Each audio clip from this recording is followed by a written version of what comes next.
बाप के साथ फ्री वीजा पे, सऊदी गवर्नमेंट के वीजा पे मेहमान बन करके आएगी और मक्के मदीने शरीफ की ज़ियारत करेगी। और जलसे में आने वाली, उर्स में आने वाली मेरी बहनों, तुम इसलिए पैदा नहीं की गई हो कि तुम्हारा मकसद ये नहीं है तुम उर्स के नाम पे आकर के रोड पर, गलियों पर, चौराहों पर मेरे ठेले में हंगामा बर्पा करो ना। अगर उर्स में आती हो तो पर्दे के साथ बैठ करके सैयदा फातिमा की ऐसी कैरेक्टर को अपने घर लेके जाया करो कि जब तुम्हारे घर बच्चा पैदा हो तो उसे लोरी के साथ परवरिश न करो, नबी की नात के साथ दूध पिला करके जवान करो कि जब ये बच्चा जवान हो जाए तो घर में माँ बाप को सहमत नहीं, जब माँ बाप को देखे तो कह दे माँ के चेहरे को देखना गोया जन्नत की ज़ियारत करना होता। सुभान अल्लाह। परवरिश करोगे बच्चे की, गाना सुना कर, सीरियल का गाना सुना कर, लोरी सुना कर, झूठ बोल करके, कैट फिश बिल्ली, डॉग फिश कुत्ता, रेड फिश चूहा, परवरिश इससे करोगे। ठोक ठोक के सीरियल का गाना सुना करके उसे सुलाओगे, उस कैफियत में जवान करोगे और उम्मीद करोगे कि जवान होकर के ये इमाम बुखारी का चच्चा बन जाए। नहीं, उम्मीद तो यही करते हो। जाहिर सी बात है, पूरा बचपना तुमने उसे स्टोरी के हवाले किया, उसे फिल्मी ड्रामों से जवान किया।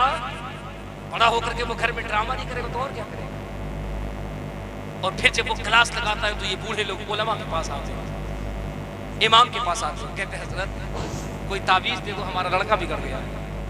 वो अल्लाह के बंदे कभी सोचा लड़का नहीं बिगड़ा है, पहले बड़का बिगड़ा है फिर बाद में लड़का बिगड़ा है। अगर ये बड़ा सही होता, काश अगर अपने बच्चे को माँ गोद में लेकर के उसे दूध पिलाती और बगल में शौहर होता, कहता सुन मेरे बेटे को दुनियावी लोरी से नहीं, इसे दूध पिला तो नबी की नात पढ़ करके सुना। सुभान अल्लाह। नबी के नात के जरिए से इसे परवान चाहा। वो बीवी पूछे मेरे शौहर बता तो सही मैं इसे कौन सा नात सुनाऊं? वो शौहर कहता अपने बेटे को कलेजे से लगा, जब ये तेरा खून निचोड़े फिर इसके सीने पे थपकी दे करके सुला और कह तू सो जाओ या मुस्तफा कहते कहते, सुभान अल्लाह। तू सो जाओ या मुस्तफा कहते कहते, खुले आंख सल्ले आला कहते कहते। इस उम्मीद से जब बच्चे की परवरिश होगी, मैं पूरी जिम्मेदारी से कह रहा हूं, बच्चा जवान हो जाए, शादी हो जाए, जब वो घर में आएगा माँ बाप के कदम को चूमेगा।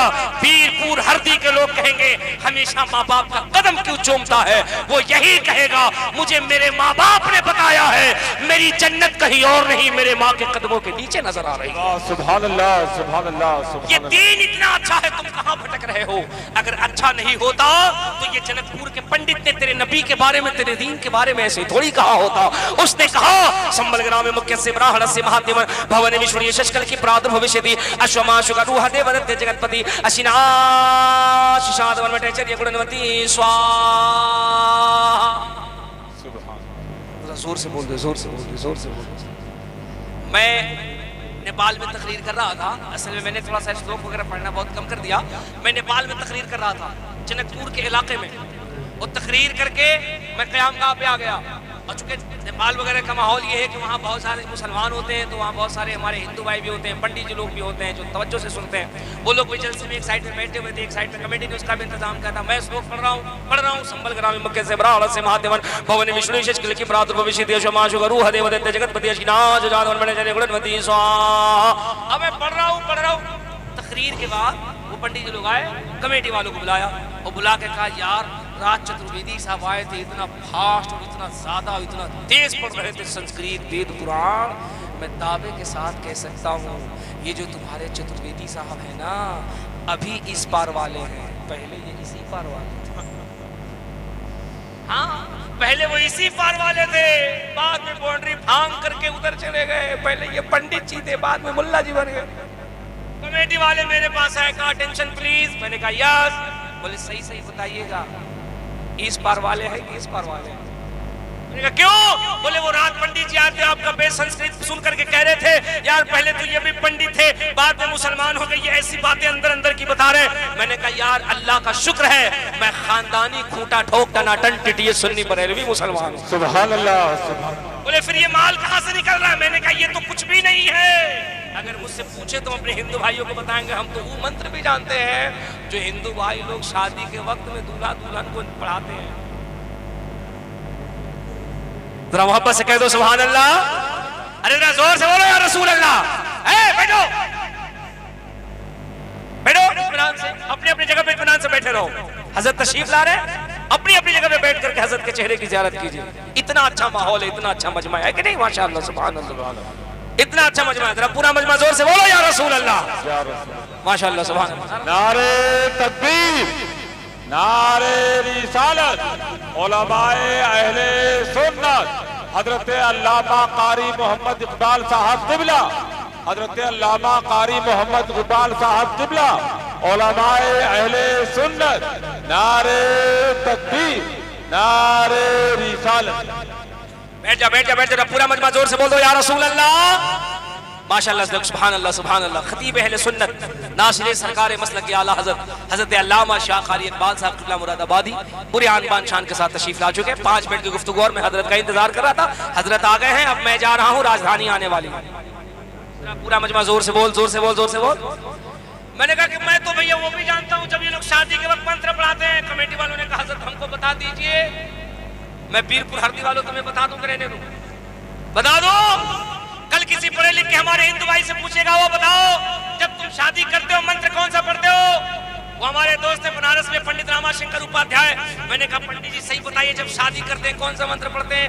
बोले चतुर्वेदी साहब अगर मैं मंत्र बता दूं तो ये बताओ पूरी दुनिया को नहीं बताओगे?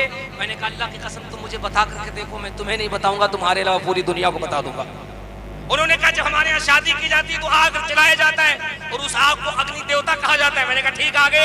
बोले अग्नि देवता जला करके वर और वधू को, लड़का लड़की को, दूल्हा दुल्हन को अग्नि के सामने इर्द गिर्द घुमाया जाता है और जब वो घूमने लगता है, जो पुरोहित होता है, जो पंडित जी होते हैं, वो आग के करीब बैठे होते हैं। मैंने कहा ठीक। बोले उसके आगे ये होता है, जब वो घूम रहा होता है वो मंत्र पढ़ते हैं। मैंने कहा मंत्र क्या होता है? बोले मैं नहीं बताऊंगा। मैंने कहा तुम मत बताओ, अल्लाह का फजल है मैं जानता हूँ। बोले क्या है? मैंने कहा मंत्र ये होता है जब वो घूमते हैं तो कहते हैं हे पाप ताप विदाय विद्युत देते हुए हम स्वाहा।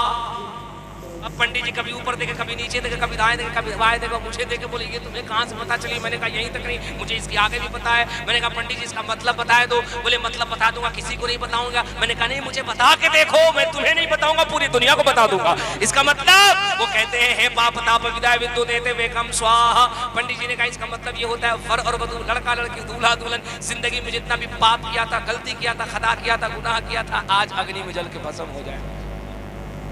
मैं हंसने लगा। बोले हंसते क्यों? मैंने कहा यार क्या तुमने घुमाया है, ऐसा घुमाया जैसे लखनऊ का भूल भुलैया घुमाता है। बोले मतलब हमने कहा अगर ये मंत्र पढ़ने से पाप खत्म हो जाए, झगड़ा खत्म हो जाए, बवाल खत्म हो जाए। हम बीरपुर हरदी जा रहे हैं, हर नौजवान को ये टिप्स दे देंगे, अपनी हर बहन को बताएंगे। वो घर के अंदर जब शाम में मियाँ आए, किसी बात पर तकरार हो जाए, झगड़ा न करना, उसे चूल्हे के पास बिठाना और सर पे उसके घुमा के कहना हे पाप ताप विदाय स्वाहा, खत्म हो जाएगा। उन्होंने कहा नहीं सही बात है, इससे पाप खत्म होता है। मैंने कहा अगर इससे पाप खत्म होता है तो चलो अयोध्या चलते हैं। अयोध्या में गोस्वामी तुलसीदास है जिन्होंने रामचरितमानस लिखी है, जरा इनसे पूछ पाप कैसे खत्म होता है। तो गोस्वामी तुलसीदास कहते हैं यहाँ न पक्षपात खजूरा कहो, वेद पुराण सनवंत वा कहो, संवत विक्रम दो अनंगा महाको कनर्स चितपंगा, तब से मानो जंतु विकारी दिन को वंश भयो अभितारे, तब तक सुनि दरि माते द्रे को बिना मोहम्मद पार ना हो। ए नौजवान, तुलसीदास कहते हैं अगर जिंदगी में कामयाब होना है, गुनाहों से पाक होना है, तो किसी और के दर पे नहीं जाना होगा। मरने से पहले पहले मोहम्मद अरबी का नाम ले ले, जिंदगी यहाँ भी कामयाब है, मरने के बाद भी कामयाब है। नकले कुफ्र कुफ्र नबाशत, मुझे दुनिया के दिगर मजहबों की किताब पढ़ना मकसद नहीं। हम मेंबर शरीफ से अपना अकीदा बयान करते हैं, हमें किसी और किताब की जरूरत नहीं। अल्लाह का फजल है कि पूरी दुनिया की हिदायत के लिए हमारा कुरान काफी है। लेकिन हम इनकी किताबें पढ़ के तुम्हें इसलिए बताते हैं, ये जो गुल्ली डंडा मार रहे हैं मुसलमान ऐसा, इस्लाम ऐसा, खुदा की कसम कोई कैसा नहीं। इस्लाम इन तमाम किताबों को पढ़ो, ऋग्वेद पढ़ो, यजुर्वेद पढ़ो, अथर्ववेद पढ़ो, सामवेद पढ़ो, रामचरितमानस पढ़ो, एंगिली की, जीकी, शीकी पढ़ो, भगवत गीता पढ़ो, भगवत पुराण पढ़ो, इन तमाम किताबों को पढ़ोगे, ये पूरी किताबें बंद होने से पहले एक ही बात कहती हैं, इस्लाम था, इस्लाम है, इस्लाम। अरे इतना ही, बस ऐसी आवाज है, ये मजमा इधर, ये पूरा मोहल्ला है। मैं नहीं कह रहा, दुनिया की तमाम किताबें कहती हैं, ऋग्वेद पढ़ो, यजुर्वेद पढ़ो, अथर्ववेद पढ़ो, सामवेद पढ़ो, एंगिली की, जीकी, शीकी पढ़ो, जो चाइना की धार्मिक पुस्तक है, यही तक नहीं, भगवत गीता पढ़ो, भगवत पुराण पढ़ो, ऋग्वेद पढ़ो, यजुर्वेद, तमाम किताबों को पढ़ो। ये किताबें बाद में बंद होती हैं, बंद होने से पहले एक बात का ऐलान करती हैं। आप कहेगा क्या? मैं कहूंगा ये ऐलान करती है, इस्लाम था, इस्लाम है, इस्लाम, कुरान था, कुरान है, कुरान। इस्लाम की गर्दन पे हुसैन इब्ने अली का एहसान था, एहसान है, एहसान। 1.5 घंटे तक आपने इतनी तवज्जो से सुनी, एक शख्स भी नहीं हिला, अपनी जगह पे बैठा रहा। कमाल ये है, यहाँ से उठिए तो ये जज्बा लेकर के उठिए, अपनी बहनों को तालीम के साथ साथ में उसे हया की तालीम देनी है, पर्दे की तालीम देनी है। खुदा की कसम अगर तुमने पर्दे की तालीम न दी, आने वाले वक्त में तुम्हें बहुत पछताना पड़ेगा, बहुत रुसवाई का सामना करना पड़ेगा।